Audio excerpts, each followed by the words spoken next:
we let our big drums roll loud and still can spin ping pong. For you have shaped our lives so that we can truly say, to you we owe our gratitude, a debt we can't repay. There is a light that is rising from out of the west, and broad hills of the light our way. So we follow those whose work has brought glory to your name, making a better world for you and for me. This is our University of the West Indies.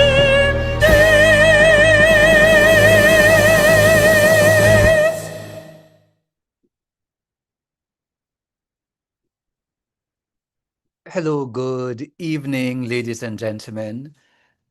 We are happy to have you with us this evening. We know that, especially for those of you in Jamaica, this is an evening when you are on tenterhooks, you're at the edge of your seats, not only for the lecture, but that we are expecting a storm. And so that you have, kind of paused from your preparations for the storm and come to hear about Caribbean Sign Languages is quite commendable. Before I get into this evening's proceedings, I just wanted to point out that, our neighbors, Haiti, Dominican Republic, have already been feeling the effects of tropical storm Melissa, and that unfortunately loss of life has been reported.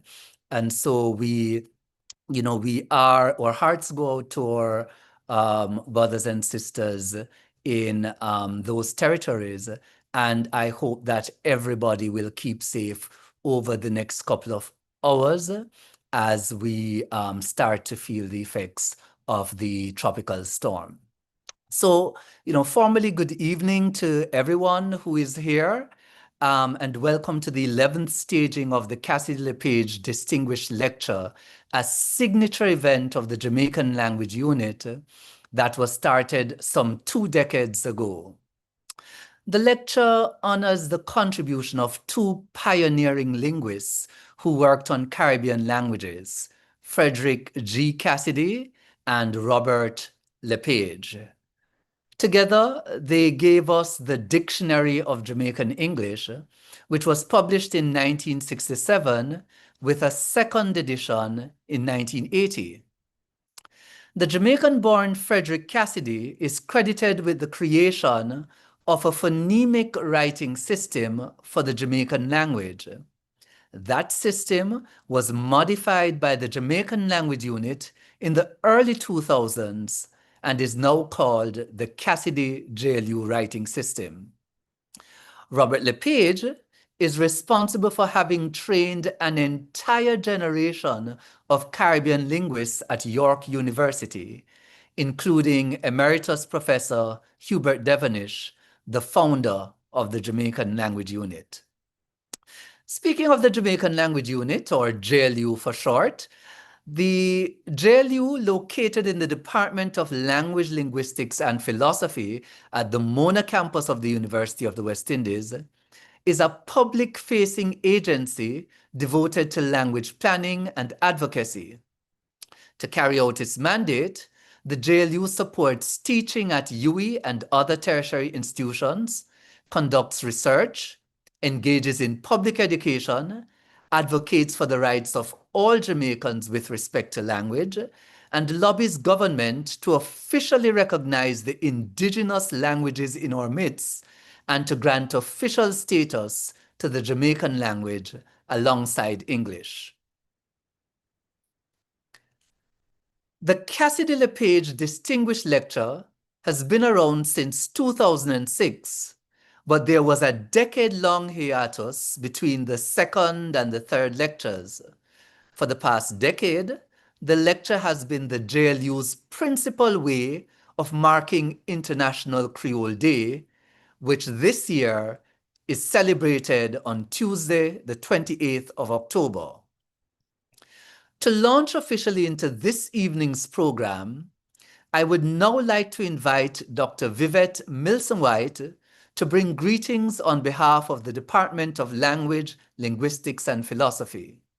Dr. Milson-White, a senior lecturer, has been the head of the department since August 2021 and is one of the region's foremost experts in rhetoric and academic literacies. Dr. Milson-White?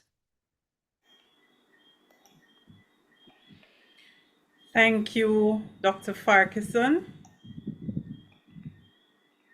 With your kind permission, I am resting on the protocols that you have established. So distinguished guests, colleagues, all ladies, gentlemen, students, everyone, it is my delight to greet you on behalf of the Department of Language, Linguistics and Philosophy at the University of the West Indies, MONA, as you join us for what promises to be an intellectually engaging and civic-centered lecture on this evening when a storm looms on the Caribbean waters. In this department, we value scholarly inquiry, cherish sharing of intellectual accomplishments, and champion causes that yield inclusivity as we contribute to realization of Jamaica's Vision 2030 goals and the broader Sustainable Development Goals, SDGs, of the United Nations, UN. Through our academic literacies courses, we provide writing support for undergraduates to participate effectively in oral and written disciplinary conversations. And through our professional literacies courses, we help to ensure graduates' readiness for future studies and the work world. Our linguistics offerings afford students opportunities to explore all facets of language broadly and of specific languages, whether these are official or minoritized languages, spoken or sign languages. Through our offerings in philosophy, students engage in sustained reflection on knowledge, existence, ethics, and other such issues that underpin and drive human societies. Engaged as we are, therefore, in deep examination of communication, in philosophical and linguistic inquiry, we are very proud of the Cassidy-Le Distinguished Lecture Series. Hosted by our main advocacy arm, the Jamaican Language Unit, this annual event remains one of the defining traditions of our department. A time when, as you've heard, we honor the legacies of Frederick Cassidy and Robert LePage, linguists whose pioneering work contributed significantly to understanding of language, identity, and culture in the Caribbean. And simultaneously, the lecture is a big shout out to International Creole Day coming up next Tuesday, the 28th, as we too stand in solidarity with others celebrating and intent on preserving all Creole languages and cultures. For this, the 11th Cassidy-Le Distinguished Lecture, we are excited that the lecturer comes from within the department in the form of Senior Lecturer Dr. Keren Cumberbatch. Through her research on Jamaican Sign Language and her untiring efforts to preserve the only known indigenous Caribbean Sign Language, country sign, Dr. Cumberbatch challenges us to rethink what it means to communicate, to hear and be heard. Her topic, the language of the deaf people in the Caribbean, what is it and what should we do with it, is not only linguistic in nature, but also ethical.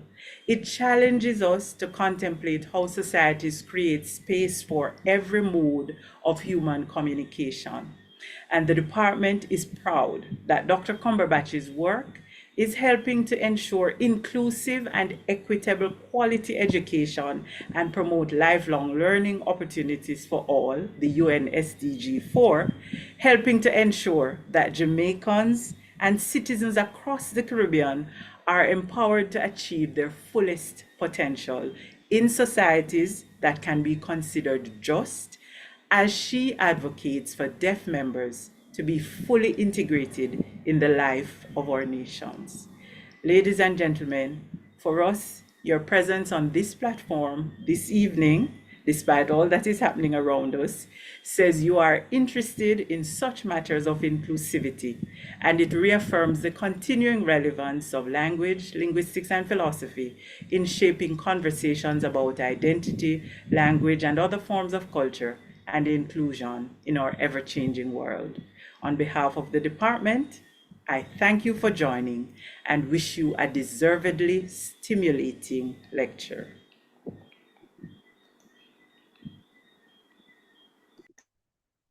Okay, thanks so much, Dr. Mills White, for making, all of those linkages for us and reminding us that the University of the West Indies is an activist university.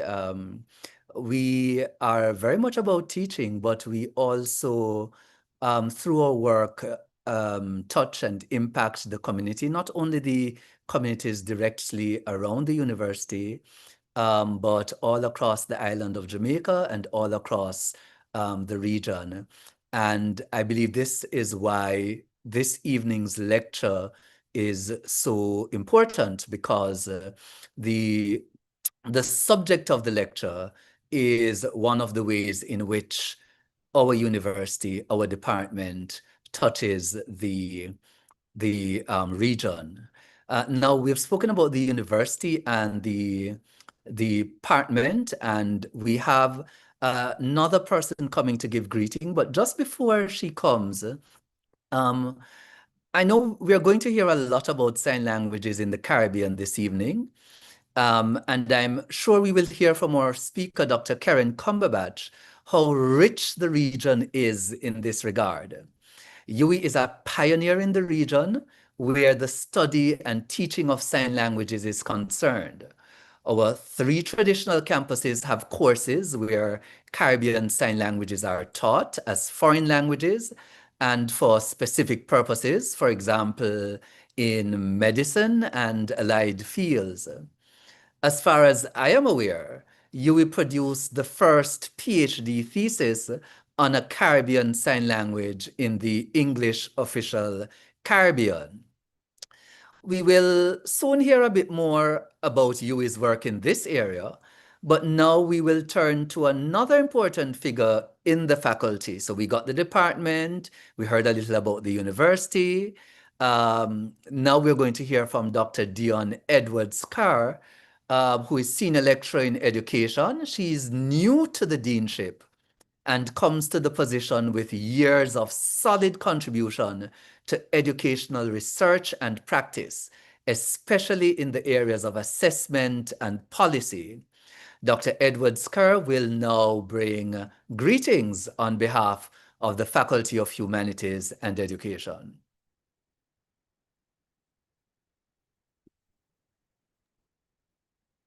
Good afternoon, everyone. Thank you for joining us here online on this platform. All protocols observed as established by the chair. This is slightly on. I join with you, Dr. Farkinson, in sharing in the difficulties that our neighbors are now facing in light of the tropical storm, and do share with sending out those condolences to those persons who families have already lost lives. So we want to remember that at this time, even as we think about this very, very important issue this evening. I am quite intrigued by this evening's topic, largely because it concerns a very important part of our population, those persons with hearing impairments, and how often those persons are left out of the conversation. And so it is my pleasure to greet you to the 11th Cassidy-Le Page Distinguished Lecture. This is certainly an important part of the faculty, and certainly our university and our wider community are connected in very important ways. We gather to honor 2 scholars, Frederick G. Cassidy and Robert B. LePage, who changed the way we understand Jamaican Creole. And this is very important, particularly for our young children right now. Through their rigorous research and theorization, both Cassidy and LePage show the world that Jamaican Creole is a legitimate language with its own rich history and structure. Their groundbreaking work gave our language academic standing, and in doing so, they provided the intellectual tools for a bigger conversation, for a conversation like the one we will have this evening, one about social justice. And that for me is the important part of this.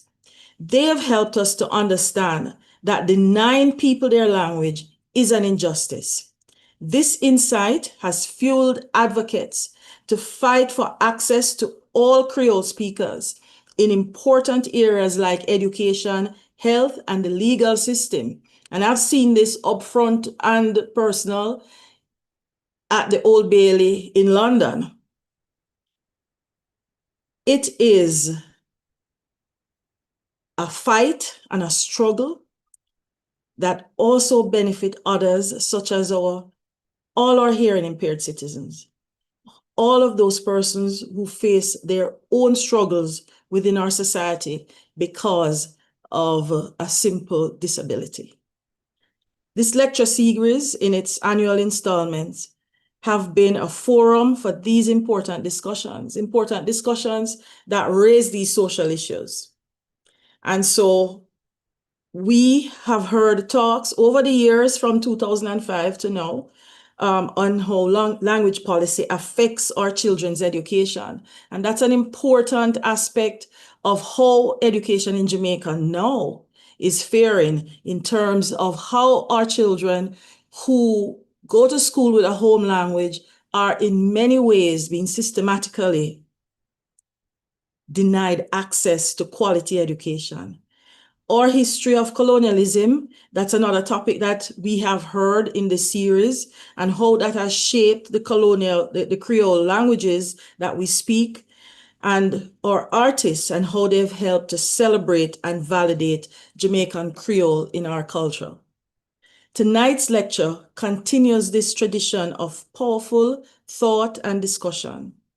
I want to thank you for joining us. I want to thank the Jamaica Language Unit for continuing this work and to continue to build on the pioneering work of these great linguists. We want to continue the conversation that they began, and so it is truly my pleasure to welcome you as we explore how language shapes our society and creates inclusive futures for our people. Thank you very much. Okay, so thanks very much, Dean. All of our speakers are making my job extremely simple because they're making the linkages. Very often we think that we are very different and we are going through different struggles, but I liked how the Dean made the link between the struggle of the majority of Jamaicans in having their language recognized and the struggles of the deaf community in, having a space and having their say in the society to which they belong. So thanks very much, Dean, for connecting the dots for us. So if you are interested in sign languages, or if you know someone who is, UWI-MONA has a BA in Caribbean Sign Language Interpreting, and we also have an undergraduate diploma in Caribbean Sign Language Interpreting. In these programs, you learn a specific sign language, and you also learn about deaf language and culture, and about the linguistics of sign languages. So if you're interested, you can see the list of our programs at the end of the program. If you had looked at the QR code, if you had scanned the QR code at the beginning, and there's a number at the bottom that you can call to get more information, to know how you can join us in one of those programs. So since we are going deeper into deaf language and culture, I will now call on a lady who has been teaching in our sign language programs. That's Ms. Shauna K. Powell MacArthur. She has years of experience teaching deaf language and culture, either as tutor or lecturer.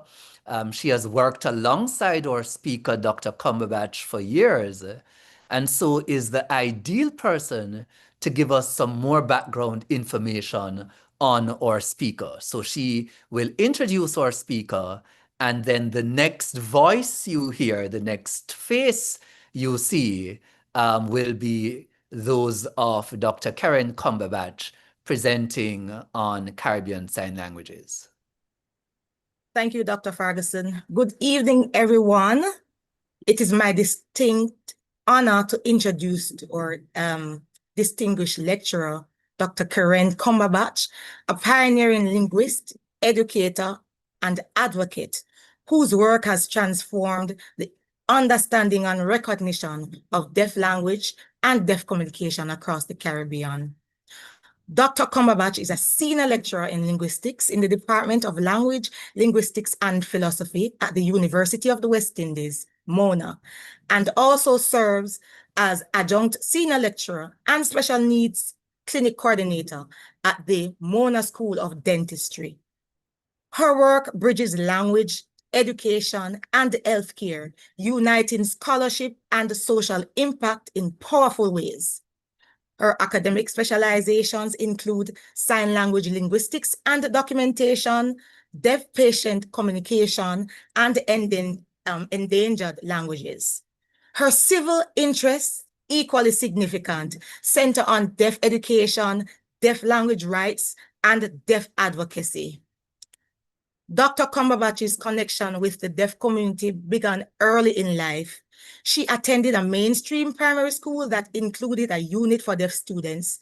And as a teenager, she interpreted for deaf members of her church. And these experiences inspired her lifelong commitment to improving communication access for deaf people. Her academic journey reflects both vision and courage. As an undergraduate student, her bachelor's thesis proposed a language plan introducing a second language of instruction in schools for the deaf in Jamaica.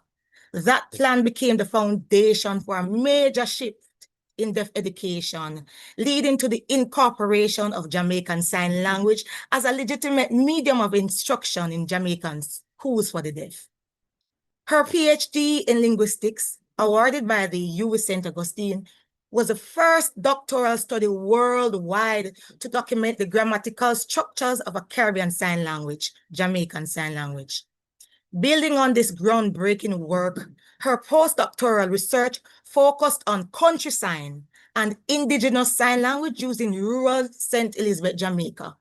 Her efforts helped rescue this endangered language from near extinction, extinction, bringing global attention to the linguistic diversity of the Caribbean deaf community.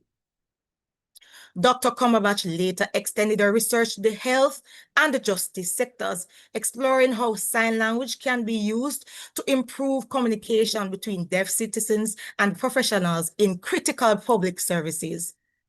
Her studies in deaf patient communication led to the integration of sign language into the UE dental curriculum, equipping future healthcare workers to serve deaf patients with dignity and understanding. Her research has also informed initiatives that promote linguistic and legal justice for deaf Jamaicans, including her award-winning project, a communication toolkit from Ministry of Justice Service Provision to deaf communities, which earned her the 2025 Principal Research Award for research project with greatest business economic development impact in the Faculty of Humanities and Education. Dr. Cumberbatch is the author of numerous scholarly works, including chapters in sign languages of the world, a comparative handbook on promoting quality healthcare for persons with disabilities in the Caribbean. She has also produced a number of influential teaching and communication tools, such as the Concise Jamaican Sign Language Dictionary of Legal Terms, Caribbean Sign Language for Medicine and Dentistry, and the Notes on Jamaican Sign Language. Dr. Cumberbatch has been recognized repeatedly for her excellence in teaching and research. She is a UWI Guardian Life Premium Teaching Awardee, a two-time nominee for the Vice Chancellor's Award for Excellence in the core area of outstanding teaching, and was named an unsung heroine at the University of West Indies, an honor bestowed 75 employees who have made outstanding contributions to the institution's development during its 75th anniversary celebration. She also received the Heart of a Leo Award for the International Lions Club for her outstanding service to the deaf community. Her leadership extends beyond academia. She currently serves as Vice President of the Society for Caribbean Linguistics, Board Chair of the Danny Williams School for the Deaf, and the Director on the Executive Board of the Jamaica Association for the Deaf. Through these roles, she continues to strengthen partnerships that promote linguistic inclusion and partnerships that empower the deaf community. Dr. Cumberbatch holds a med in higher education administration from the Pennsylvania State University, a postgraduate certificate in university teaching and learning, and numerous professional certifications related to language assessment, mixed method research, and higher education. Her career stands as a testament to the belief that language is more than a means of communication. It is the foundation of identity, culture, and justice. Through her scholarship and advocacy, Dr. Cumberbatch has ensured that deaf language is recognized, respected, and preserved as an integral part of the Caribbean linguistic landscape. Please join me in giving a warm welcome to a visionary linguist, a dedicated advocate, a true champion of deaf language and culture in the Caribbean, Dr. Keren Cumberbatch.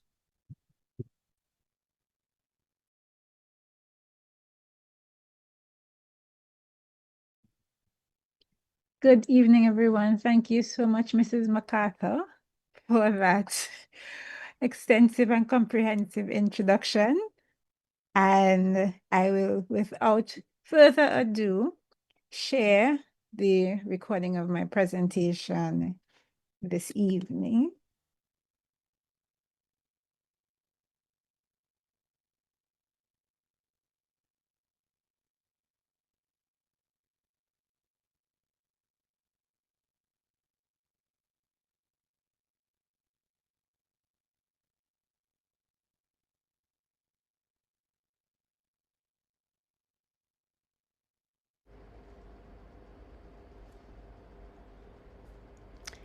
So hi everyone, thank you so much for tuning in to look at this lecture. I am Dr. Keren Cumberbatch, Senior Lecturer at the UWI, and I really am thankful for the privilege of being asked to deliver a lecture in this very distinguished series honoring Frederick, Cassidy, and Robert LePage.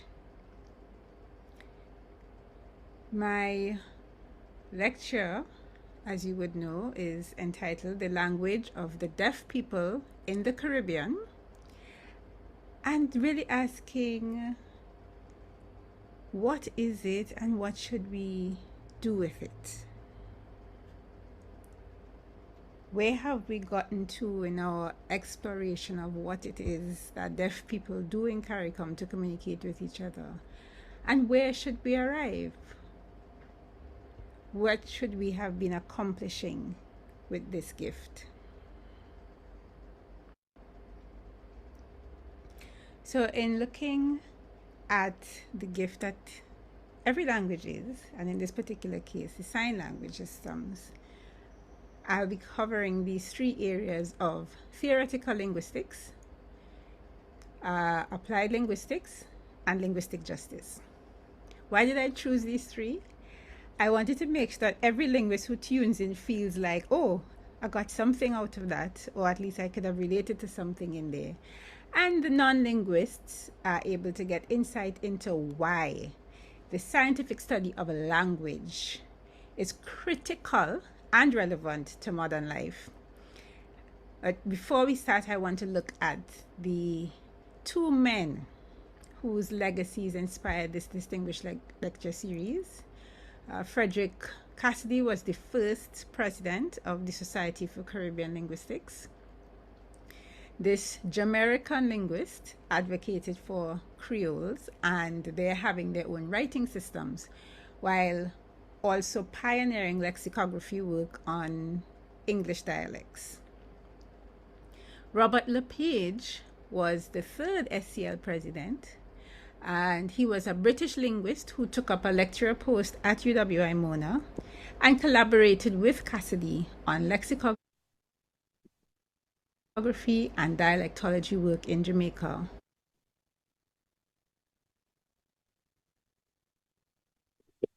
And wider Caribbean. LePage organized the first scholarly gathering on Creole studies at Mona in 1959, and after returning to a UK university, still contributed to building Creole linguistics by arranging for several future prominent Caribbean linguists to pursue higher degrees at York. Parts of my journey as a Caribbean linguist in language advocacy and now lexicography was paved by these men. My PhD co-supervisors worked alongside them, and the PhD of one was supervised by LePage.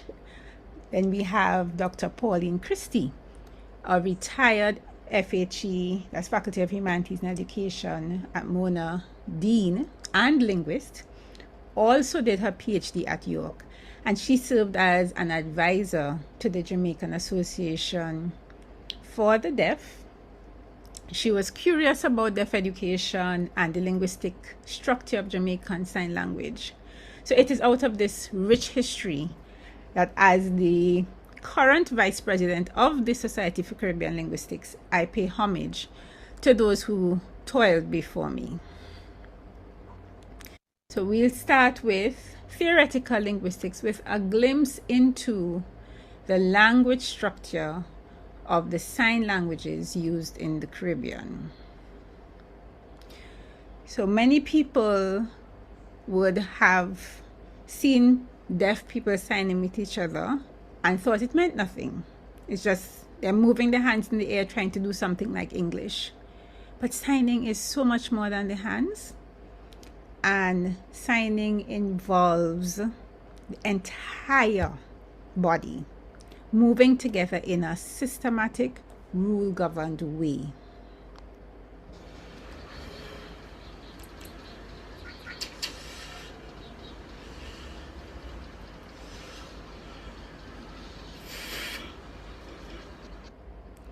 So that was our dear departed Dudney, who was signing a sentence to us, and we'll be exploring this sentence some more in our looking at language structure within what he uses, Jamaican Sign Language.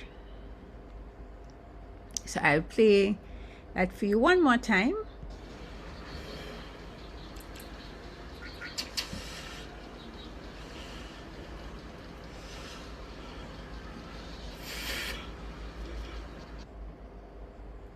All right. So signs are not just people moving their hands all over the place. It is systematic and rule governed. Every single sign belongs to the larger set of gestures, yes. But the subset called signs consists of gestures that are systematic and rule governed. Okay, so we're all clear now. We've gotten it. Systematic rule governed gestures are signs. We're going to start with the very basic building block of Phonology. What is phonology about? It is the production and perception of signs. So what was Dewdney doing when he moved his hand from here to here and here to here, and then did this for his signing? What is he doing? He is putting parts together to produce a string. And some people don't like the term string in signing because they're actually simultaneous. It's not linear as in spoken languages. So he is moving his one hand from his mouth area to his ear, and that gives us deaf. So the one hand has the palm orientation facing contralaterally, and there is an arc movement from here to here, and all of that put together tells us that's deaf. When he used learn and he had a non-dominant hand, this is a two-handed sign now, the non-dominant hand being a flat hand, and he's taking something. There's iconicity here because this is like a book, and he's taking it from here and putting it in here. He has learned. So the sign learn has a non-dominant flat hand, and then we have the action of taking from the book with a 5 hand, changing to a flat O hand and moving from the chest area on top of the non-dominant palm to the forehead, making central contact with the body. Those are the types of things that we look at in phonology. Is it possible to ignore the non-dominant hand? We'll find out. Let's continue to look at what he did. He signed school and he signed fast, fast. So his entire sentence was deaf children learn sign fast, fast. Now, if we wanted to, because fast has the non-dominant hand mirroring dominant hand, we could have just put this aside and do fast, and still, because the underlying surface is there in the brain of a signer, they would understand that this fast is the same as this fast. Those are the interesting things we look at under phonology. Moving on. Morphology next, the internal structure of the signed word.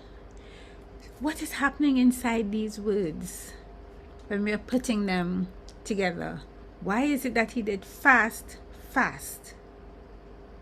Why did he repeat the sign fast? He did that for emphasis. It is equivalent to our using an adverb in English to mean very. So he repeated. That reduplication, total reduplication, indicates to us that this does not translate to fast, but very fast. And we'll come back to morphology. We're going now to syntax. How do we combine signs to make phrases and sentences? And pragmatics, what are the rules on how we interact with each other in a conversation? So I'm going to come back to these two on this side. But let's talk some more. So just recapping for you, phonology. What are the signs we are producing and what do we receive? And what do we understand having received those signs? So Dewdney would have produced sign, and we know that was articulated using 2 one hands moving in a circular manner, alternating around each other. And the perception now is, what do you see?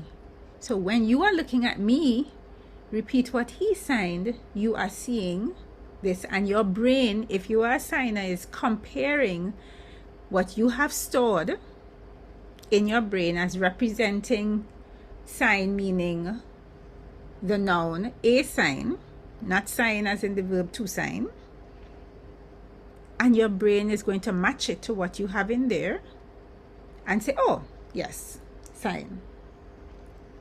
And then we have morphology. We have units of meaning, where we provide information on what is signed, what is represented, signified, sorry, and units of function. What is the information on grammatical rules that we have gotten from the structure of the word?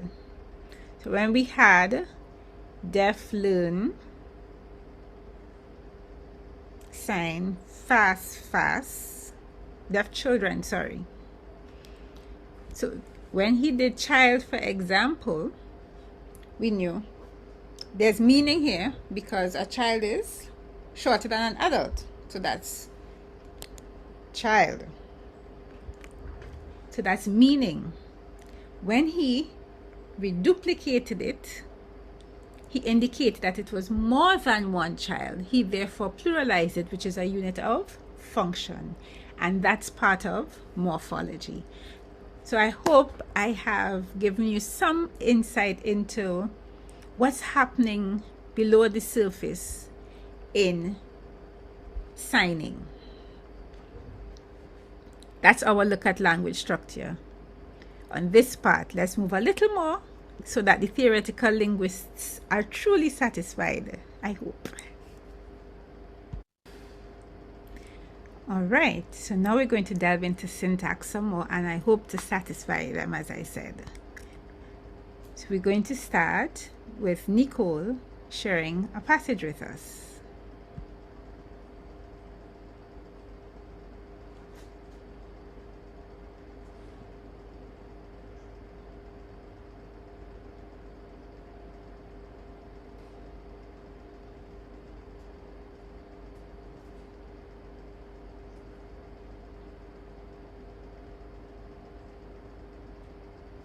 All right, so we start with word order, and you see when she began, she signed mother, inform me. Now it was also possible for her to sign inform me mother, but why? Because of something that we call the flexibility condition. So what is that about? The flexibility condition states that because of the high degree of inflection of the morphemes, word order can be quite variable. So the information that is added through the modification of morphemes allows us to still fully understand the sentence even if we rearrange the words in different ways. So you have the possibility if you had signed inform me mother, it's still clear that mother is the subject, inform is the verb, and me, which is embedded because she is moving. There are two reasons why. Inform is showing this agreement with subject verb using two things. Palm direction, so we have the palm facing me, which means I am the object, and the dorsum facing that way, that's third person, and also the direction, it starts at the subject marker and ends at the object. So it starts at the subject and ends at the object. So the location there is our subject and object marker. The direction of the movement indicates. And that's interface with morphology. That's a relationship between syntax and morphology. And that's an example of inflection, high inflection on inform.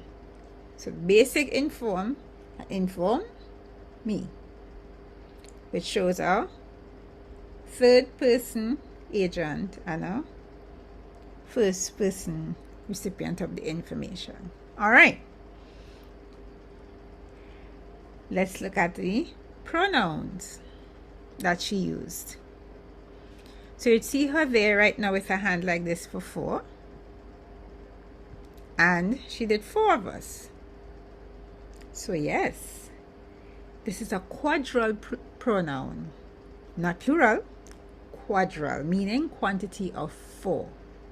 So, and she starts at herself and makes a circle. 4 of us. Then we have fingertip pronouns, which you come to when she starts counting and identifying. So she set up, this is one grandmother here. And then there is another grandmother over here. The mother side, maternal grandmother, and the paternal grandmother. And you saw where after she listed them, she starts putting them, and then there we go. But what happens? Look at her face here.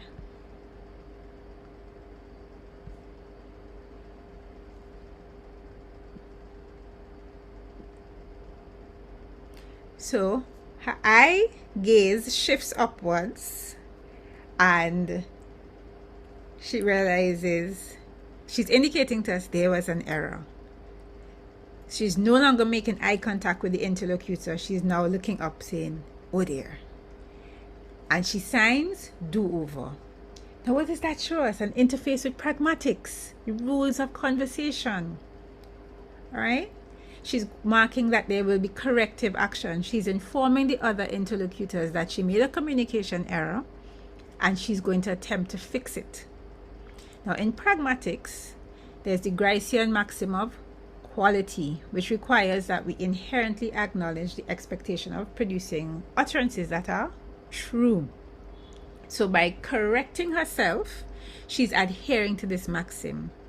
And there we see interface between syntax and pragmatics. Why was she making an error? Because she did not list and identify the references as she should have. So she had already set up mother, which would have been our first referent. Then mother told her, so that's this one. She'll be the second referent. This is in the 4. Then we had the maternal grandmother, right? Mother side grandmother would be the third referent.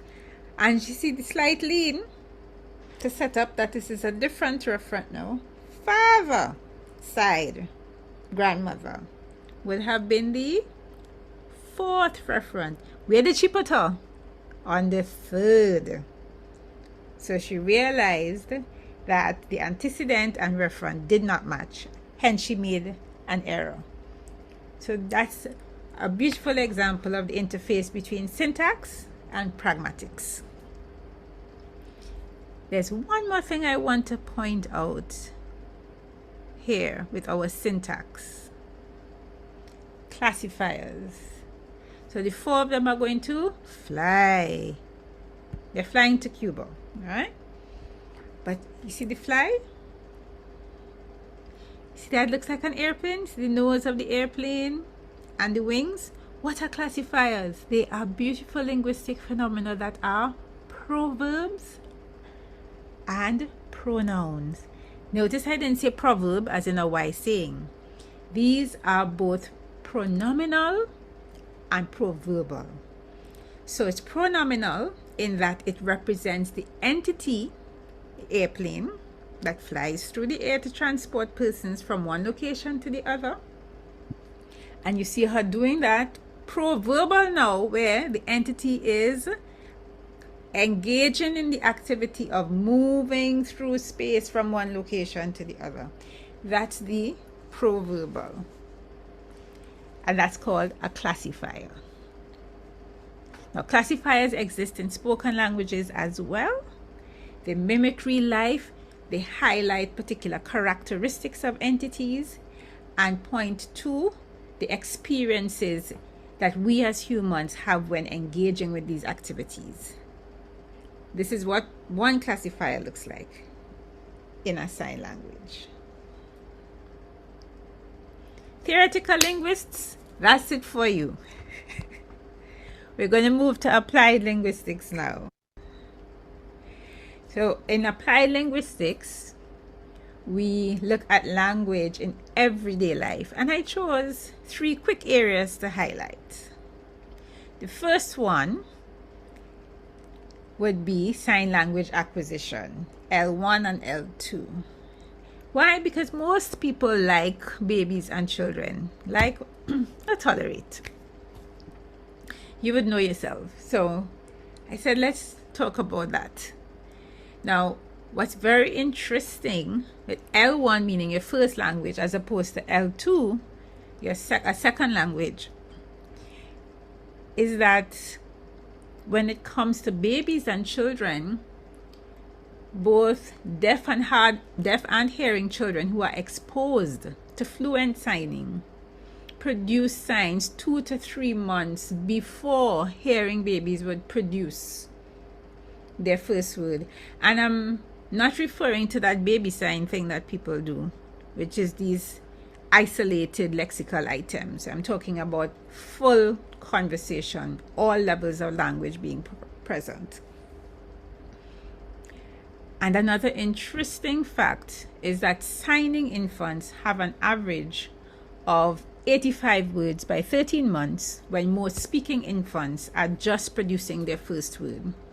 Now, this levels out by the 2-word utterance phase, but I can tell you from experience that it is much easier to care for a signing infant than one who can only cry to communicate. And a child who is hearing and signs has the interesting position of experiencing bimodal bilingualism. So they have acquired language in 2 modes: the auditory vocal mode, which spoken language operates in, and then the visual gestural mode that sign languages operate in.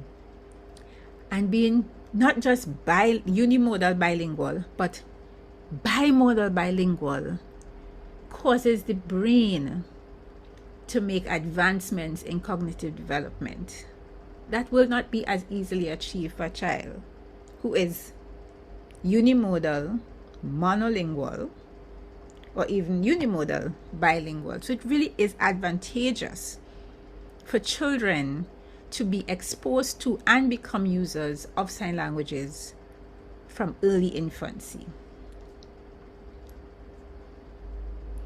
Let's go to another one.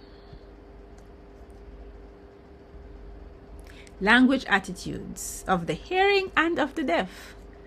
Oh boy, language attitudes. Something that we talk about a lot in linguistics. And we say that people are so oblivious to until something happens. So, language attitude shapes so much of our daily lives in ways to which we are usually oblivious. Why? Because the positive and negative views that we hold of language and languages in general and specific languages, coupled with our evaluation of who uses those languages and how they use them, strongly influence decisions we make. Now, as Caribbean people, we are inundated with negative attitudes towards the languages that were created by our enslaved ancestors. There is a positive shift today in CARICOM, thankfully, but the negative underlying philosophies are still very present. Where? In education, in hiring practices, and in customer service and several other areas. Negative and positive attitudes towards English exist among the deaf. So you have some deaf people who say, yes, English is what the wider society uses, so we would like to use it for functioning in society. However, there's a negative attitude when English is being imposed upon them as a group as a mandatory communication system, because it represents a different culture, a different worldview. It is not endemic to us. And we would rather be free to use the language that represents who we are as a deaf community. They also have, being human, deaf also have negative attitudes towards a sign language. particularly when you have a situation of an urban sign language existing alongside a rural sign language. And that's happening right here. So in Jamaica, for example, where you have Jamaican Sign Language, which is an urban sign language, imported, we have Country Sign being the true Jamaican indigenous sign language. But because the Caucasian missionaries informed the deaf community that this is primitive and backward, does that sound familiar to you? And you can't get anywhere using it. Does that sound familiar to you, hearing people? It should. Don't use it. It caused great breakdown in the community relationships, etc. Because if a parent cannot communicate with a child, a grandfather cannot communicate with a grandchild, what happens? We lose vital cultural artifacts and worldviews. Positively, we are seeing a shift from negative to positive for Country Sign, and I am so happy about that. Let's go on. Applied linguists, I hope you're happy enough. The last one looks at CARICOM deaf communities. What is it about CARICOM deaf communities? I know that was in my title. What is this thing? Ta-da! We have arrived. So most of what is used in CARICOM is actually imported. Why do I say that? Because historically, post-independence, the Americans ran and or influenced deaf education across CARICOM. So they either sponsored a school or sent staff, etc. And of course, one of the requirements, because aid comes with a bomb, as Jean Bintabreeze said, one of the requirements was that American Sign Language would supplant any other sign language in use at the time. So for example, in Trinidad and Tobago, my mother would have been exposed to British Sign Language when she interacted as a hearing person with deaf people. Post-independence, what happened? American Sign Language became the one that was being used by staff at schools. Similarly, Country Sign was supplanted in Tupil by American Sign Language. And also there was Sign English. But that's a different discussion. So you had, within CARICOM, ASL being used across the archipelago. What does that mean? We kept saying, are they the same thing? Is it a dialect of ASL? Are they all using different dialects of ASL? We know that they're mutually intelligible. What is really happening here? So I undertook a study to look at what exactly is the relationship among the sign languages or sign language systems used by Caribbean deaf. And by measuring phonetic similarity, while also trying to take into account things like inherited vocabulary, the history within CARICOM, and some sociolinguistic variables, it has become evident that there is a clear shift from the language forms being identical across these different member states of CARICOM to being related language forms, meaning that you now have one or two phonological features differing between them. So for example, one place may want to sign this for degree, another place may sign this for degree. The only difference is, and theoretical linguists, I'm sure you saw that minimal pair. Okay, the hand shape is what differs. So we have moved from identical to related. And then we have also some morphosyntactic differences beginning to emerge. So within CARICOM, it appears that across the member states, the language of the deaf people appear to be at that juncture where they are shifting from being dialects of ASL to daughters of ASL who highly resemble each other. And time, meaning time that I as a researcher have, as well as time as chronological time, as well as more in-depth morphosyntactic analysis will confirm that this is what is happening. But the preliminary findings of my research strongly suggest that in fact we do have sisters across CARICOM in terms of the language used by the deaf.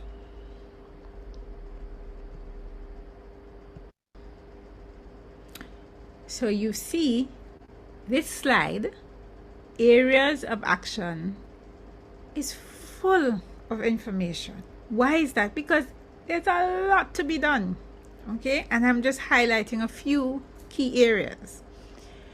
Let's start with the UNCRPD mandate. That's in green. Now, the United Nations Convention on the Rights for Persons with Disabilities was first ratified by UN member state, Jamaica, and they love to boast about it. What they don't talk about is they're not having met all the requirements of the UNCRPD. And Article 21E is critical. It requires that UN member states officially recognize and promote the use of sign languages.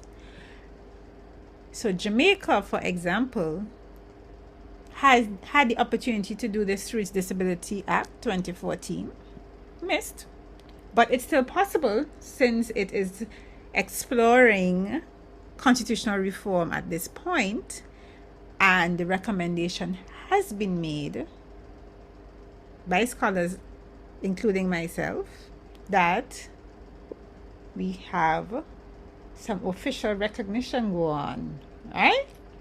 So for Jamaican Sign Language, the recommendation is that it be officially recognized as the language of the deaf community in Jamaica. This is the language of deaf Jamaican citizens.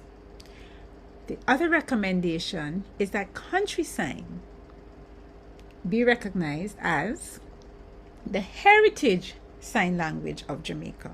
It is the true indigenous sign language of Jamaica, and it is a precious village sign language that is endangered and one of about a dozen left in the world. It needs protection, and legislative protection would be a good way to start. Okay? Hint, hint, Jamaica. Rest of you in CARICOM, get to UNCRPD mandate in Article 21E. Please recognize officially, grant official recognition to the languages of the deaf being used in your territories. This is what your deaf citizens use, and this is what it is. Now, we know that UNCRPD works in tandem with a vast array of areas that require ka-ching. So that may explain the hesitancy. Interpreter support ain't cheap, right? But Article 9E refers to the provision of professional sign language interpreters. So when governments officially recognize sign languages, they then need to provide sign language interpreters for their deaf citizens.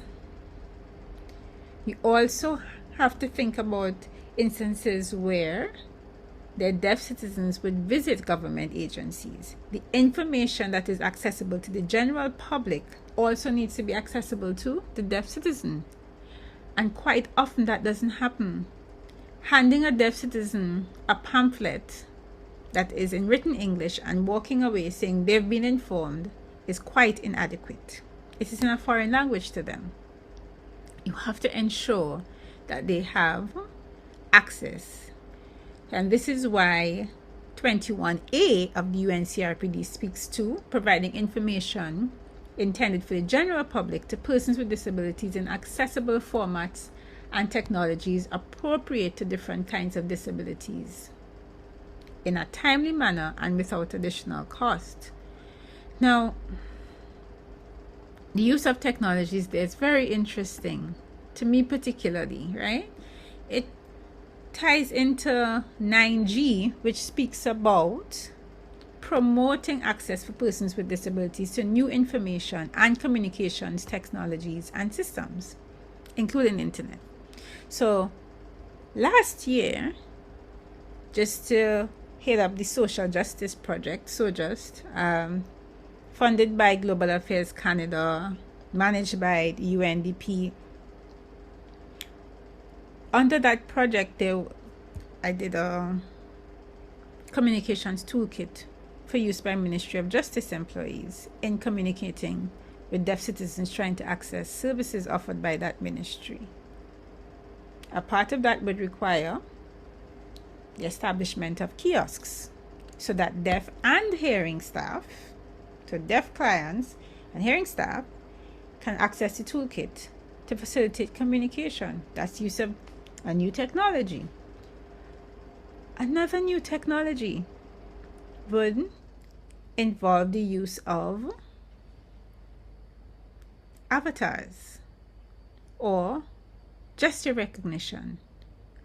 So 2 academic years ago, a group of computing students reached out saying, we want to do a capstone project on the use of sign language. So when I started to go through sign language grammar with them, they were blown because they thought it was just hands and that's it.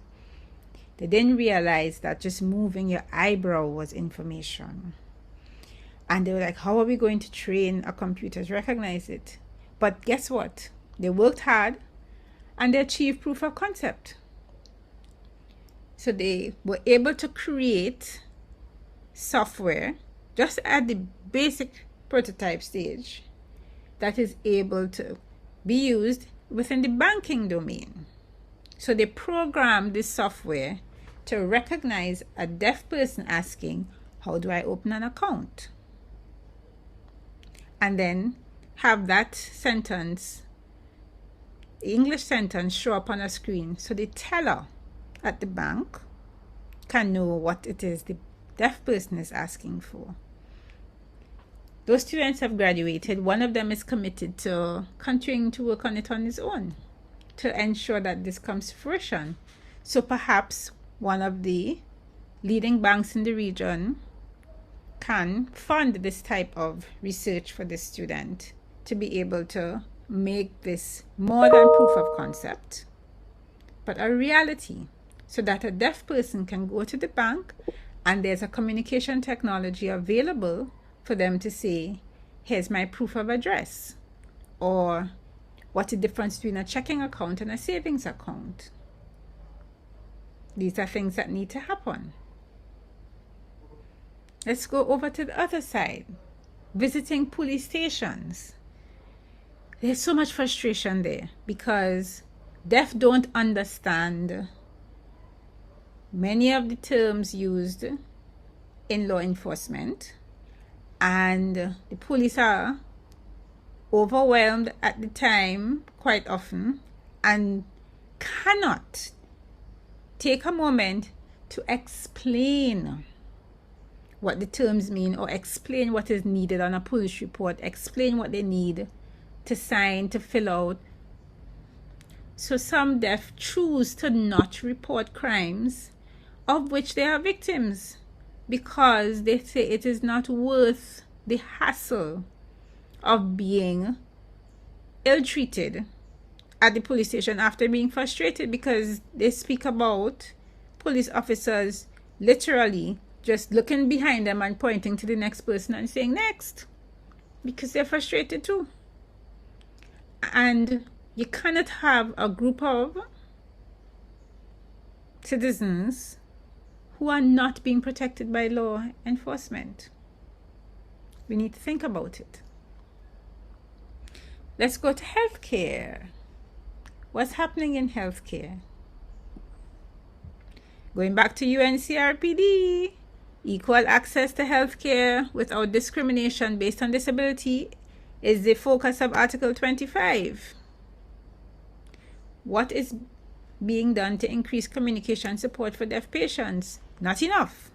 Okay, so I'm so happy to boast about what's happening at Mona with FMS, where you have two programs, the dentistry DDS program and the PharmD program, Doctor of Pharmacy, that's clinical pharmacy program, where direct communication with deaf patients is mandatory for graduation. So these students are signing with their patient, and I was the lead investigator on a team for a longitudinal study looking at the quality of treatment outcomes where there is direct communication with a dental patient. And it was obvious. We saw positive behavior changes in their health management. We saw compliance, higher rates of compliance.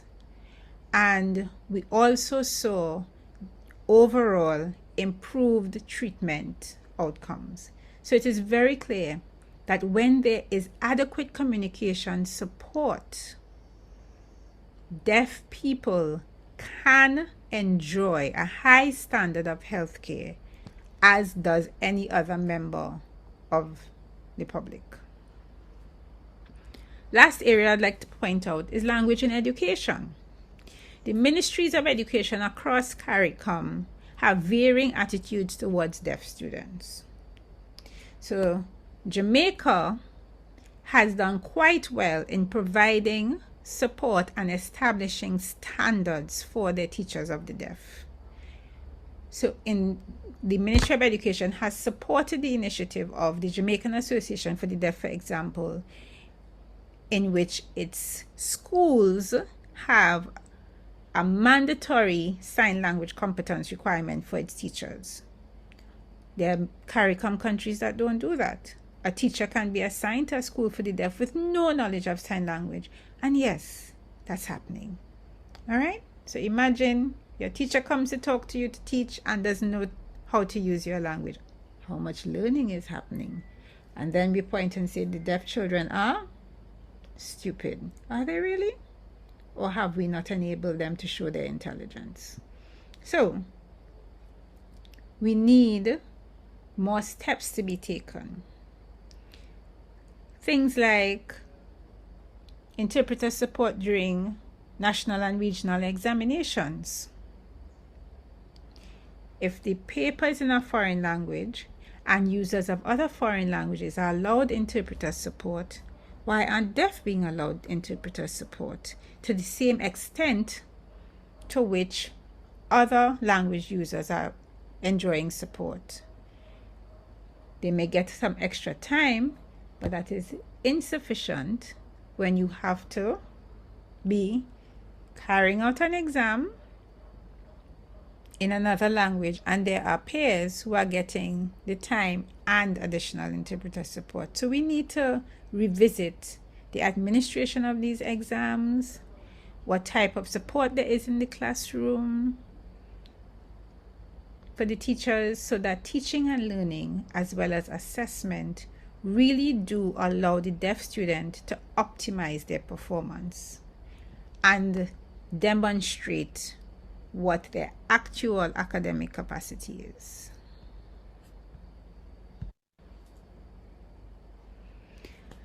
So what are we going to do?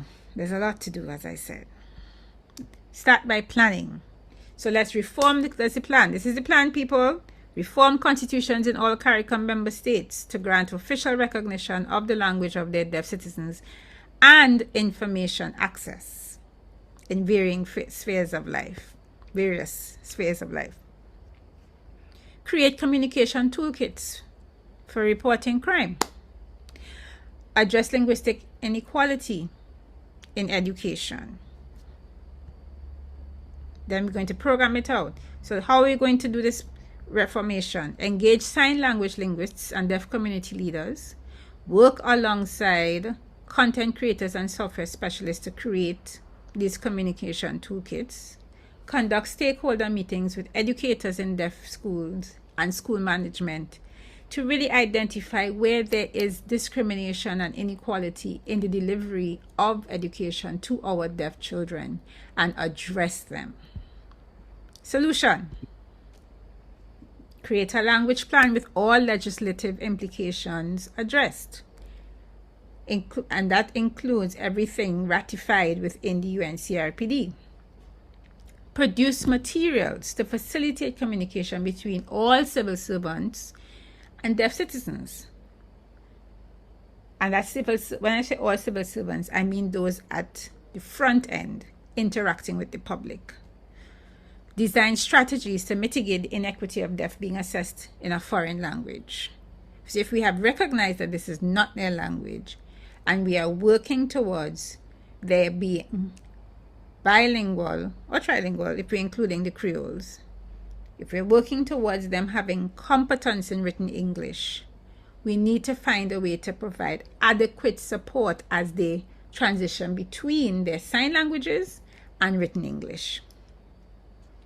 And finally, we've done it. So this is me speaking in the future now. We did it. We have deaf CARICOM citizens benefiting from being users of an officially recognized sign language with all frameworks in place. We have hearing and deaf citizens utilizing communication bridges that were created for them.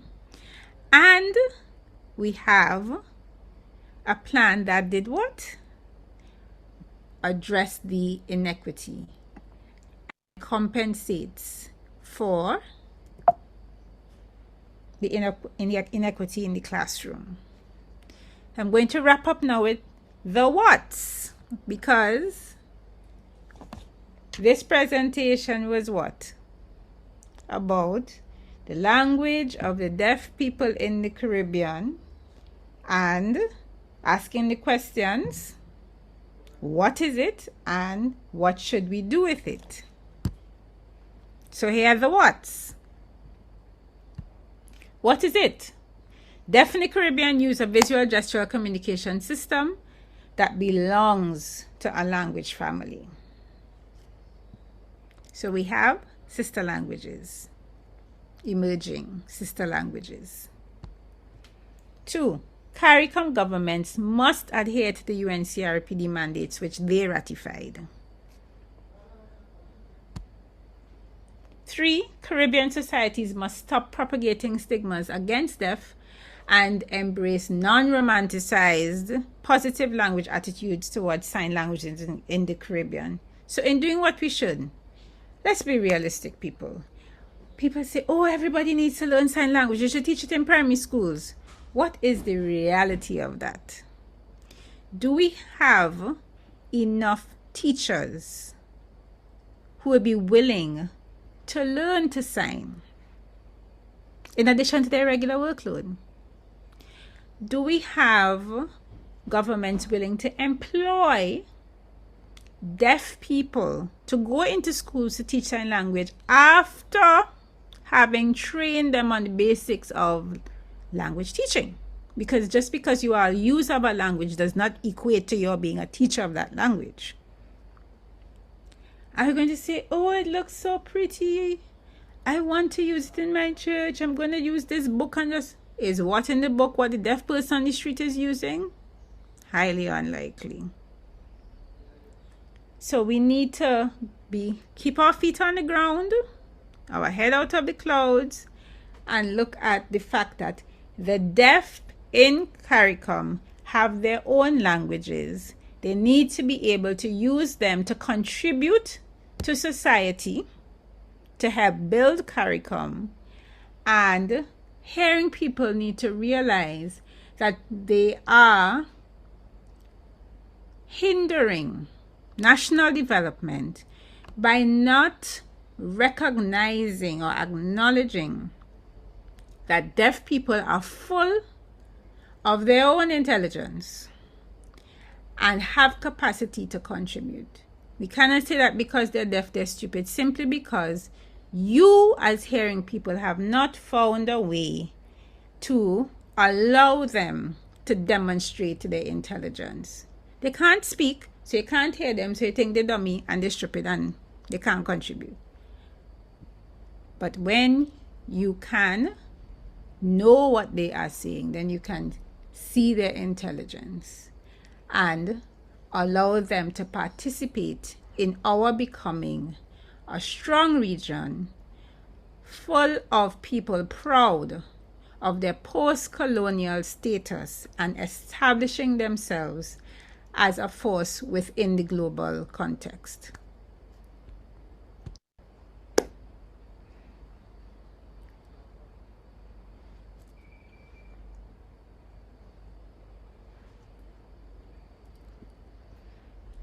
So what's on the screen is what I just signed to you.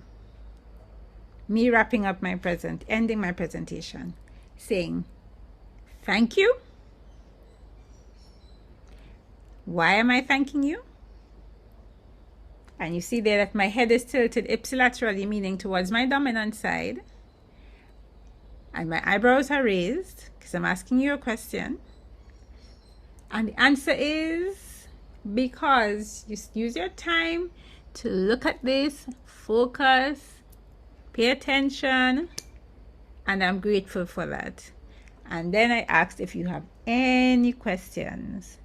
And the way it is written there, it's the way that we gloss our sign languages in theoretical sign language linguistics. So I end with a nod to the theoretical linguists. And I say thank you again.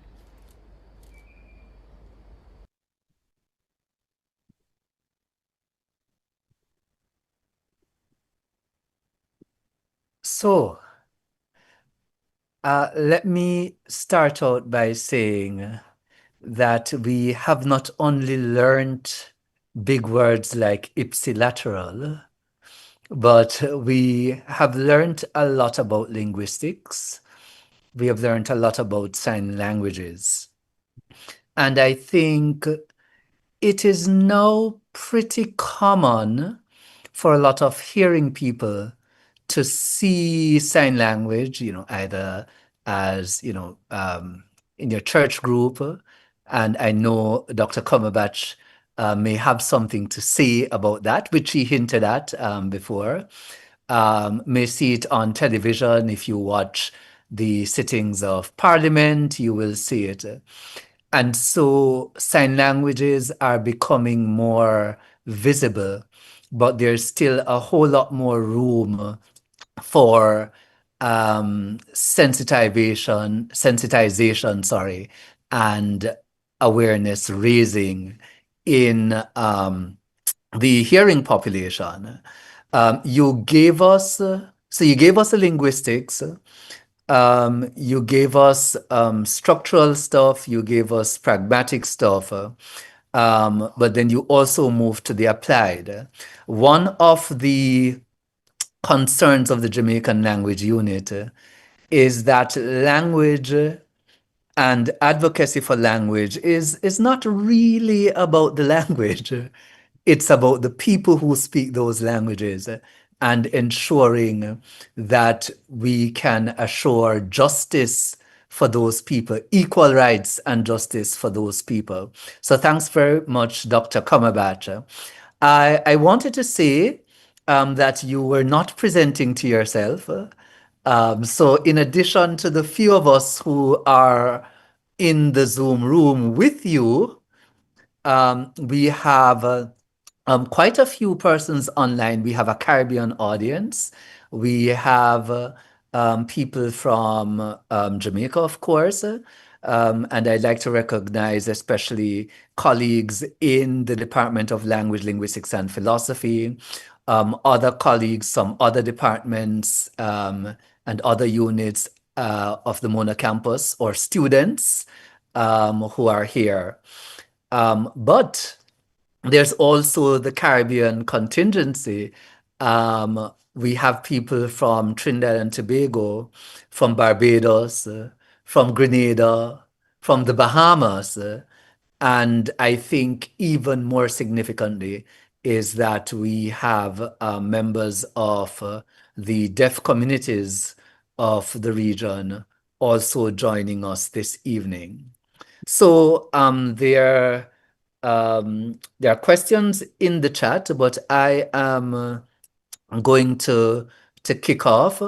Hopefully, I will not tilt my head ipsilaterally in doing so. But if you see me do that, I'm looking at my other device where the questions are. You made mention of Caribbean Sign Languages as sisters of American Sign Language.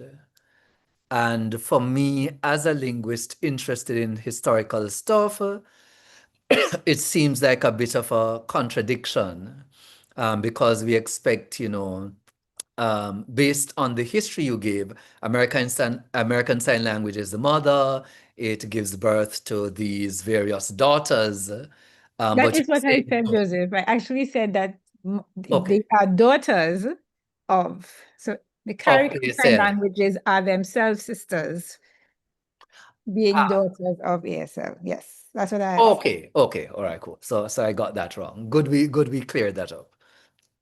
All right, so I'm seeing a question here from Kent Garcia, who is asking, does flexibility condition have any connection with the user's circle of exposure or influence?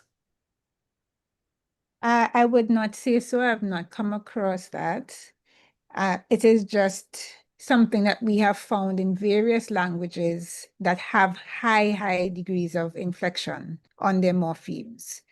So if it is that it is in the communal pool of features for the language itself, then users of the language have the opportunity to pull and say, this is the feature of inflection that I would choose to use. And that's how you see the varying word orders, because they could decide based on the fact that the inflection on the morpheme, on the verb, would have indicated subject-object verb agreement. They could then decide how to topicalize their sentences and produce them to the other interlocutors. All right, so you're using some big words. You're using inflection, you're using morpheme. So could you, Break it down, okay. yes, break it down for us, give us some examples. Okay. So let's use something like there is what we call locative inflection. So this is standard pain, ache, hurt, injury. So I can have a sore throat. I can have a headache. So where it is located tells the person exactly what type of pain you have. I don't have to sign throat and then pain. That's actually ungrammatical because I have to locate it where it's happening. If we're talking about, let's go back to palm orientation agreement marking. So if I am paying you, I'm starting with my palm facing me and going out to you as the object. If you are paying me, I start with my palm facing you and end with it facing me, so that it is clear from the way that the word pay, which is just pay, was changed, that this is the subject, this is the object. So it doesn't matter if I were to sign that the boss paid me or paid me boss. Both would be clear in terms of who did what. Okay, all right, thanks. So I'm just going to point out that Nicole Paul says that there is so much here for deaf education. And I think she was saying that the solutions you presented are rich solutions. Where do you think, but I know you know a lot about the Jamaican case, but where would you place Jamaica on a scale of 1 to 10 in terms of the provision of the appropriate services in deaf education, and what do we do to cover the remaining ground? I can't speak to all of CARICOM because I've had the privilege of working across CARICOM in deaf education. And so when I spoke about what's happening in other countries, I was speaking from first-hand experience. To go to your specific question about Jamaica, I would give Jamaica a 7 or 8 out of 10. I am very proud of what Jamaica has been able to do. I'm proud that Jamaica listened to the experts. So when we, as sign language linguists and Creolists, say to the Ministry of Education in Jamaica, we need a way to adapt the national standards curriculum to facilitate bilingualism in teaching. The government said, go ahead. We did a whole document. We gave it back to the ministry. They said to the schools, use it. And you don't always find that. You hear a lot of talk, you have these big workshops, and nothing happens after the events have concluded. But Jamaica ran with it. I would say 7 or 8 because not all of the schools enforce sign language competence. The JED school system tests their teachers annually as a part of their appraisal process. So you don't have a teacher who is going to fall through the cracks. If a teacher is identified as requiring more professional development with their signing, they attend classes to just beef up their signing.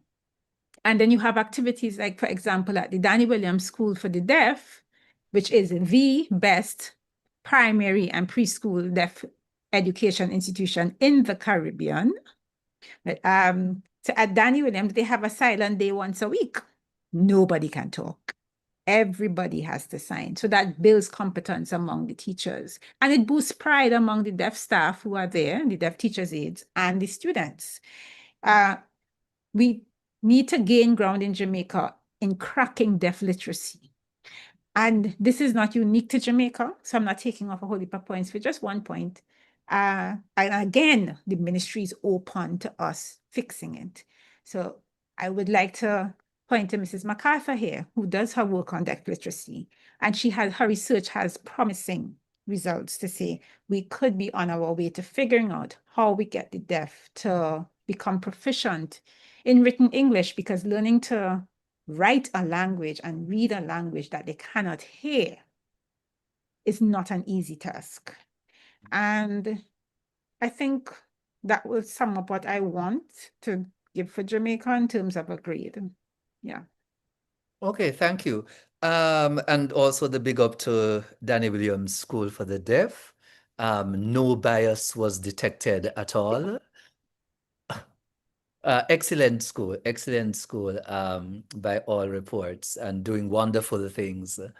Not just in the national standards curriculum, but those extracurricular activities also.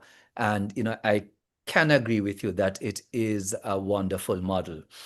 We have a question here from Dr. Ben Brathwaite. Let me see if I can read it. He says, thank you for the presentation. In your view, how many distinct signing traditions not descended from ASL exist in the Caribbean? And how does linguistic diversity factor into your proposals? Okay, so I'll take the first part about the distinct tradition. Signing traditions. Right. So what I found is that domain is a factor, and the deaf empowerment within the territory is another important factor. So in a territory like Jamaica, where the deaf community has gotten past that fledgling culture stage of empowerment and seeking validity. They now have validity, and they have begun to express their life experiences in domains outside of what the public is used to. So deaf people are very happy and comfortable sharing their views on national issues in a public sphere. There are other CARICOM territories where that has not yet happened. And so I'm trying to make sure I break it down. What will need to be signified or encapsulated within a word and a sign would be not as wide in those territories. So that is a factor. It is how much signing is happening. How many things are the deaf signing about? That is one influence. And another would be the culture of the territory itself. So in looking at foods, for example, roti is a Trini thing. A Jamaican person is not going to be signing about doubles until the Beanie Man issue came up. So it is when what is the domain we are referring to? Are we talking about territory-specific matters? And how much of a consciousness of deaf community is there in that particular territory? So Jamaica and Guyana, Trinidad and Tobago, Barbados is coming along in establishing who we are as a community. And there are other places where you don't have that same sense of, hey, country, we are here. It is not just a matter of we meet once a week or we socialize together. It is us announcing ourselves to the country and lobbying for our rights within that country. And some CARICOM states are not yet there. So that's one influence. In terms of linguistic diversity, I think that, of course, there is diversity, just as you have diversity in life across CARICOM. It pops up in some of the entities that are signed, in the ways that they are expressed, because the experience of them would vary from place to place, and what the deaf community chooses to focus on in representing that experience through a sign also varies. So I hope that answered your question. I think Dr. Brathwaite can follow up if he feels the question wasn't sufficiently addressed. I wanted to ask, what is the current state of participation of the deaf in their own representation on the national stage? Okay, so as I was saying in a previous response, the Jamaican deaf community has done quite well in asserting themselves as a national group, not just as a group of people who are deaf together.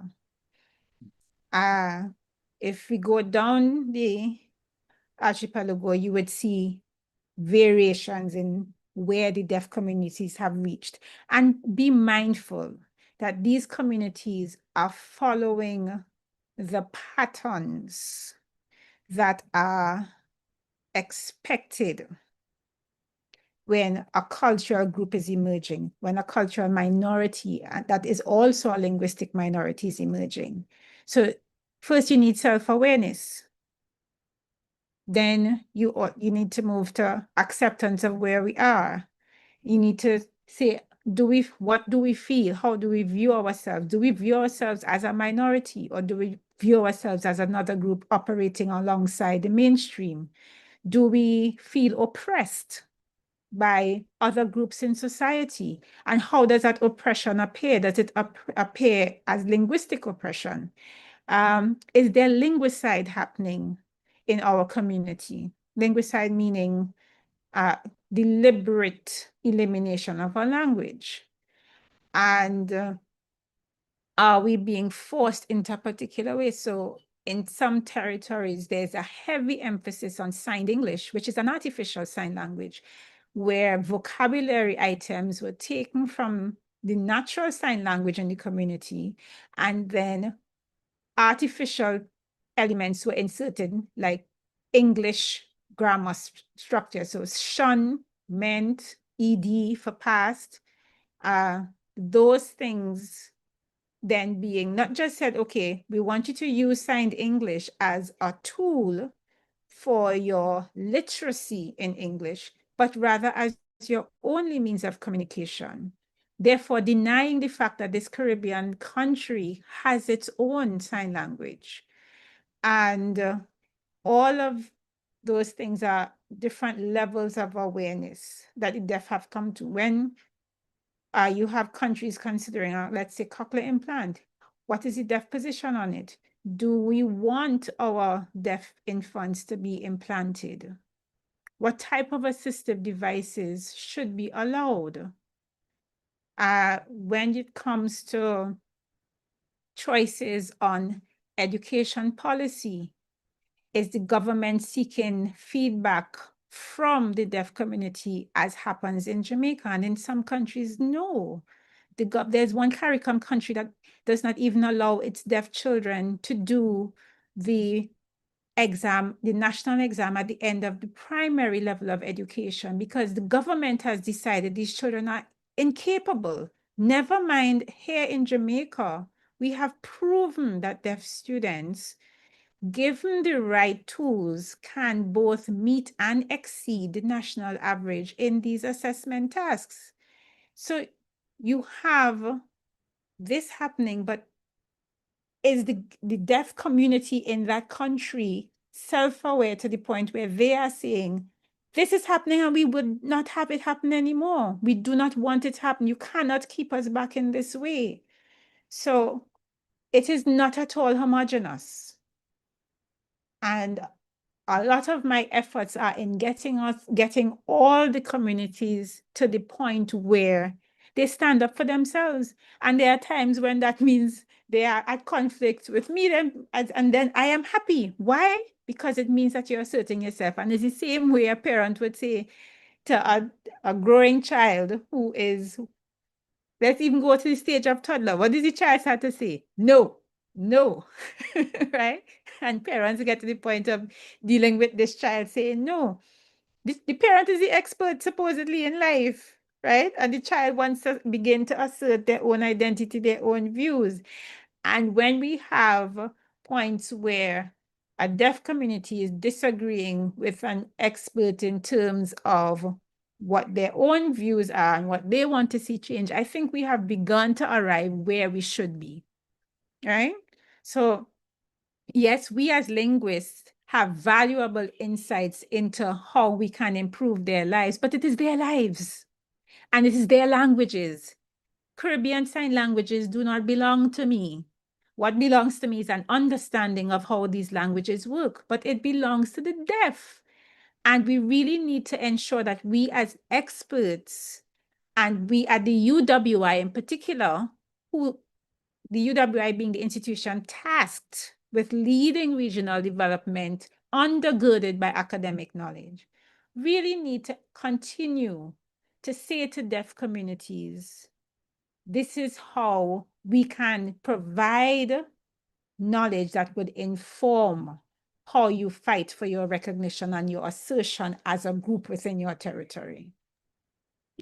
And this is how you interact with governments in order to bring benefits that you yourselves have identified as being necessary to your survival. Thanks. I believe that Brian's question is a follow-up to that. He is asking how, I believe you did answer it, but I believe Brian wants a clearer answer. How well is UE working with the deaf community here in Jamaica to implement these critical approaches mentioned in the lecture? Okay, so I can speak for the Jamaican language unit, for myself, for other departments. So let's give an example. when you have an underserved group within society, they would need assistance from the government ministry that works in social welfare, okay? The Department of Sociology, Psychology, and Social Work at UWI-Mona, recognizing that deaf need social workers who can sign, has made the introductory sign language course at UWI-Mona mandatory for its majors. So you cannot graduate as a social worker from UWI-Mona without having had exposure to signing. So that's one example of tangible interaction where UWI is saying, this is how we are supporting the deaf. I mentioned the other programs that are going even further than introductory and carrying it straight through to an advanced stage. The DDS being the pioneer program for that. We have then experts like myself, and I mentioned Mrs. MacArthur's research, where Mrs. MacArthur has chosen to tackle deaf literacy. She could have done anything she wanted to do for her research, but having worked at JAD and seeing where deaf children are struggling with literacy, but doing well in other core curriculum areas, has decided to dedicate her life's work at this point to assisting in getting deaf Jamaican children to a point where their reading and writing skills match those of their peers, which will in turn improve their numeracy skills. So I think those are clear examples. And then the work of the JLU, the Jamaican Language Unit, which was the unit tasked with creating an adaptation tool for the National Standards curriculum.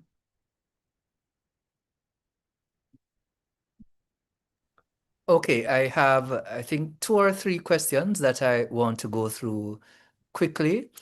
So one is on language structure, that a member of the audience has noted a similarity between the Jamaican language and JSL in the use of reduplication, for example, to convey the idea of very. So where in English would have very in front of an adjective. In Jamaican, we reduplicate. They're asking what are some other similarities between JSL and the Jamaican language, and which order of influence is more common, JSL to Jamaican or Jamaican to JSL? All right, so because Joseph, you gave me 45 minutes and I already went to 53, I left that out. But thank you, person, whoever you are. So there actually is a notion in sign language linguistics that sign languages are in fact creoles.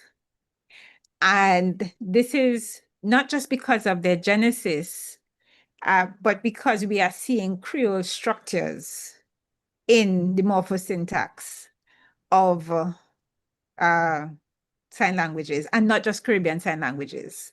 So globally, sign language linguists are beginning to say, yeah, Creole here. So I'll give one example because Joseph, this is an entire lecture in one of my courses. So to be very succinct, another example is pluralization. The use of the third person non-singular pronoun to pluralize a noun. So in the same way that Caribbean Anglophone Creoles may say, the book them, you will have similarly, you can sign, you have that same third person non-singular pronoun to indicate that it's plural, a plural form of the noun that we're dealing with. And so, yes, you will see similarities in Anglophone Creoles and in Anglophone Caribbean Creoles and in Caribbean Sign Languages. So like in St. Vincent and the Grenadines, where you have the use of the preposition sorry, DQ, SVG. SVG, where you have the use of the preposition for to mark possession. So you would say, is the car for Jomo? And that's how you know, in translated into English, it is Jomo's car. Now, why is it then that the same possession marker of for showing up, sometimes it shows up in Jamaican Sign Language. Jamaican deaf are not having conversations with St. Vincent and the Grenadines speaking people, but it shows up. And there are other Caribbean sign languages where you see for used as a possessive marker. So there is the interaction between the Creole that is within the territory itself and that contact with the deaf there, but you are seeing Creole features from other CARICOM nations show up in the sign languages as well, which is very intriguing to me. But yes, you do have, remember, okay, hearing loss occurs on a spectrum. So persons who are in that mild, slight, moderate side of the spectrum have some access to sound and may be able to perceive speech, which includes any Creole in their linguistic environment. And you do see contact between the Creole spoken and the standard European, the colonizers' language that is spoken. All right. So you then see deaf who are hard of hearing sometimes signing according to patois. So you have a sign for Nuff. You have a sign for Jinal. Where did that come from? Because it came out of the language contact between Jamaican Creole and deaf Jamaicans. Okay, thank you for that. I'm going to try to link the same questioner's second question with Dr. Brathwaite's follow-up. Dr. Brathwaite came back to clarify. Well, I am interpreting his question. In your presentation, you seem to have focused on what we could call the national varieties. So Jamaican Sign Language, Trinidad and Tobago Sign Language, and so on and so forth. But I think, and their relationship to American Sign Language. But I think Dr. Brathwaite's interest is with those sign languages that are not related to, so that diversity. So the village sign languages, the home sign languages, and how do they figure in your proposal? All right. So yes, I have also been comparing language forms among the sisters as opposed to those outside of this language family. So and you do see great diversity, particularly with the home sign systems and country sign and the sister languages. So if I can stand, I'll give you, I'll sit and I'll choose another example. So we also have Fozami, okay? We started. So for the deaf who are there, if I were to shake right here, sorry, shake. Sorry, please tell the audience what Fozami are. Oh, I will, sorry. So I'm trying to make my answer small because I'm time conscious. So you have, if I shake my pants or shake my skirt, whatever that item of clothing is that I'm wearing below my waist, if I shake that in country sign, one of the meanings it can have is the male parent or the male parent sibling or the male parent's male parent. So what did I mean? It can mean father, uncle, grandfather. those signs, just shaking your pants is very different from signing father or grandfather. Very different form. And then even with a home sign system where the father may have another sign that is not necessarily meaning father as in male parent, but representing the person themselves. When I false ami or falso amigo as false friends, when you have in language where two things look the same across languages, but they have very different meanings. So an example would be car, the vehicle for transport in English, but in French, the same CAR string, car, and you hear it, it does not mean the vehicle, it means because or for.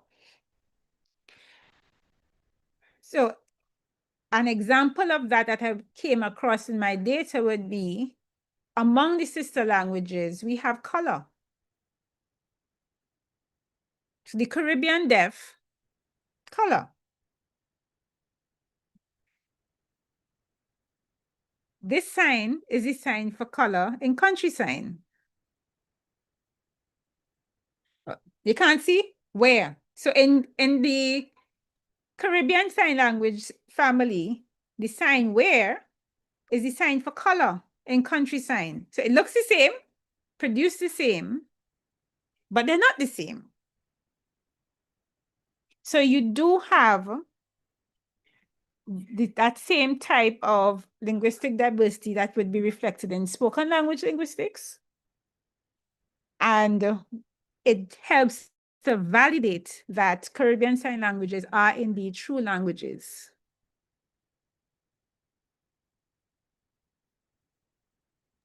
Okay, thank you. And the last question I'll ask as a fun question. So within Jamaica's hearing and, and oral population, we have distinctions between urban and rural Creole. We have distinctions in uptown and downtown. And so someone was asking if you find the same sorts of distinctions in JSL. Not just in JSL, but in all of the sister languages, we have that because it's humans dealing with. So when I refer to sociolinguistic factors or variables in my research, that was part gender, socioeconomic status, levels of education, all of those feed into what is produced. And you have the same geographical distinction. So in Jamaica, where parishes shape so much of how people identify themselves, you do see variations within the country of what JSL looks like in St. Anne as opposed to St. Andrew. In other Caribbean territories where people don't even remember which parish they live in because nobody talks about the parish. They talk about where they are. And then you have places like Trinbago, where in Trinidad, we have counties, but in Tobago, we have parishes. Same country, different ways of dividing the place. And it doesn't matter to us. But you will see differences based on how within the territory there are differences. So within Trinidad, where you have a east versus south versus west, north does not exist. You do see, this is the south way of signing this. This is the west.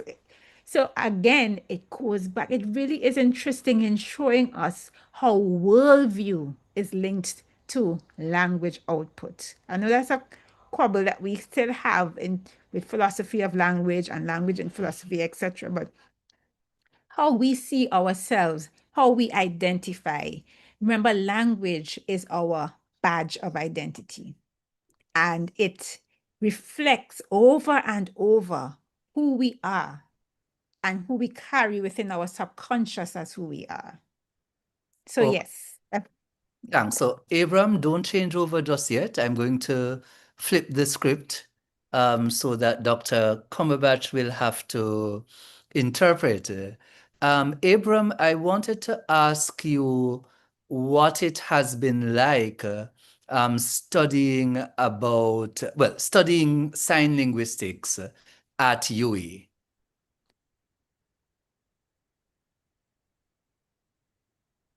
So why I said why isn't DQ doing the voicing? Oh, oh.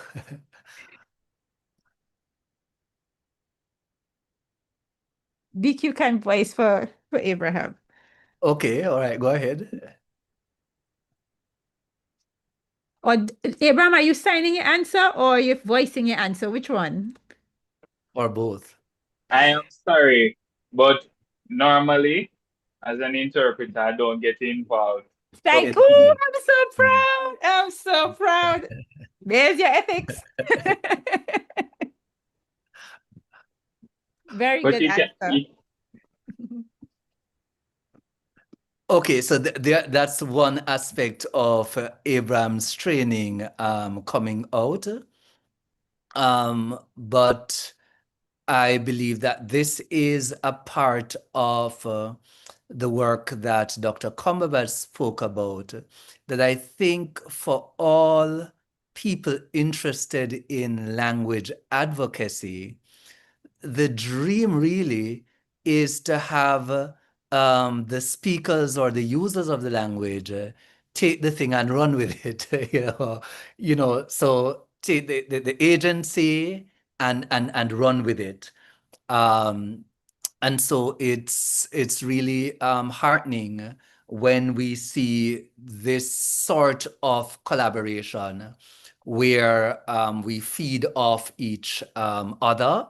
And so there is an experience that members of the deaf community have that the experts will never be able to understand. And then there are aspects of the thing, the study of the thing, which the language users themselves can come to understand, to know, and to be able to use over time. And I think that's the perfect situation. So, Dr. Cumberbatch, thank you very much. This, I believe, shows the wisdom of the Jamaican Language Unit in having asked you to deliver this 11th Cassidy-Le page distinguished lecture. You were both, it was both educational and inspiring. I believe that, especially for the hearing people, we learned a lot about the deaf community and sign languages. And then members of the deaf community probably picked up a few things about sign linguistics that they may not have known before. So thank you very much. All that remains for me to do now is to deliver the vote of thanks after an evening that I believe was well spent. I know that, after this is, possibly, well, definitely the rains. We hope not a lot of wind, or if we could be spared the winds at all. But this evening was made possible through the collaboration of a whole lot of people. Let me start with Dr. Cumberbatch, because now it's not just about delivering a lecture or asking somebody to deliver a lecture. It had also to do with bringing two communities together, or multiple communities, academic community, deaf community, hearing community. And that requires sometimes some fancy footwork, especially because I don't always understand what is required. And you have been helpful in that regard. A lot of work done behind the scenes by Dr. Cumberbatch to make this lecture possible. We had greetings early on by the Dean of the Faculty, Dr. Dion Edwards-Carr, and I want to thank her. Also, Dr. Vivette Milson-White, head of the Department of Language, Linguistics, and Philosophy. Both of them, as I mentioned before, started to create the linkages between language and social justice, between the Jamaican language and sign languages. And that was very good in terms of setting the stage for the presentation. I want to thank Ms. Shauna K. Powell MacArthur, who is a colleague and a student of sign language and sign linguistics. And we are looking out for work from her in the not too distant future. Thanks very much for introducing the speaker in such an able manner. I also want to thank Ms. Mary Angela Fatta, Jamaican Sign Language Services Officer at the Jamaica Association for the Deaf, and her very capable sign interpreter, Mr. Den Q Wedderburn. Hope I have it correct this time around. And also to our student, Mr. Abraham Aiken, who stepped in at the 11th hour to fill in for an interpreter who unfortunately couldn't make it. And I think this suggests that UE has an excellent product. If Abraham, was able to manage this at such a late stage, but I believe he did an excellent job. I'm certain his teacher would probably stop him in mid-sentence. To MITS, especially Mr. Ishmael Preston and his team for handling the technical aspects of the lecture, those aspects related to streaming. And as you would have figured out, streaming a normal lecture just for hearing people is not the same as streaming for people who are depending on sign language interpreting. It adds some complications, but of course those complications are well worth it if we are able to bring the message to a larger audience. And in fact, it is a part of the Jamaican language unit walking the walk and not just talking. Also to Ms. Susanna Campbell-Blagrove of the JLU, she dealt with much of the correspondence that made this evening's lecture possible. And of course, to our Caribbean-wide audience, both from the deaf community across the region, academics working on sign languages, and to those people who have an interest, friends of the JLU, thanks very much for spending this evening with us. As we close, do remember to stay safe, check in on your people, and let us weather the storm together as one nation, one region. Thank you very much, and have a good evening, everyone.